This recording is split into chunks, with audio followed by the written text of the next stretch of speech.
សួស្តីបងប្អូនអរគ្នាថ្ងៃនេះចែកម្លែកបងប្អូនទៅលើរបៀបក្នុងការ trade ហើយហូរចំណូលបានបងប្អូនអរគ្នា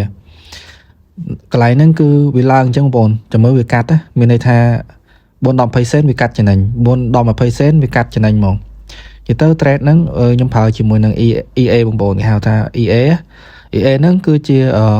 tool មួយសម្រាប់យើងធ្វើការ trade វា trade auto ហ្មងបងប្អូនហើយវាកាត់ចំណេញហ្មងហើយនេះគឺជាផលចំណេញរបស់យើងគឺអាហ្នឹងនោះ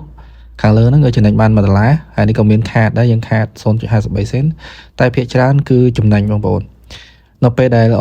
ចំណេញវាកាត់ចំណេញតែម្ដងបាទអញ្ចឹងបើសិនជាបងប្អូនទាំងគ្នាមានចំណាប់អារម្មណ៍បងប្អូនអាចចូលទៅកាន់ link ខាងក្រោមហ្នឹងបាទបងប្អូនអាចឆាតនៅក្នុង Telegram បាទតែខ្ញុំដាក់ link Telegram នៅខាងក្រោមហ្នឹងបងប្អូនហើយនេះខ្ញុំ deposit បាទ deposit លុយចាប់ពី$50ឡើងទៅបងប្អូនហើយសម្រាប់ EA ហ្នឹងក៏មានលក់ដែរបាទខ្ញុំនឹងធ្វើការចែកដល់បងប្អូនទាំងគ្នាបាទ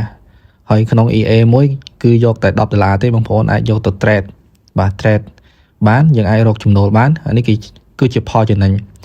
ហើយខ្ញុំនឹងធ្វើការបង្ហាញបងប្អូនតើយើងធ្វើការ trade ជាមួយនឹង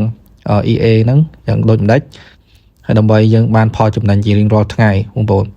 មួយថ្ងៃយើងអាចរកបាន$20ទៅ$30សម្រាប់យើងប្រើជាមួយនឹង EA ហ្នឹងហើយសម្រាប់ការជួលទិញហ្នឹងតែ$10ទេសម្រាប់ EA មួយបងប្អូន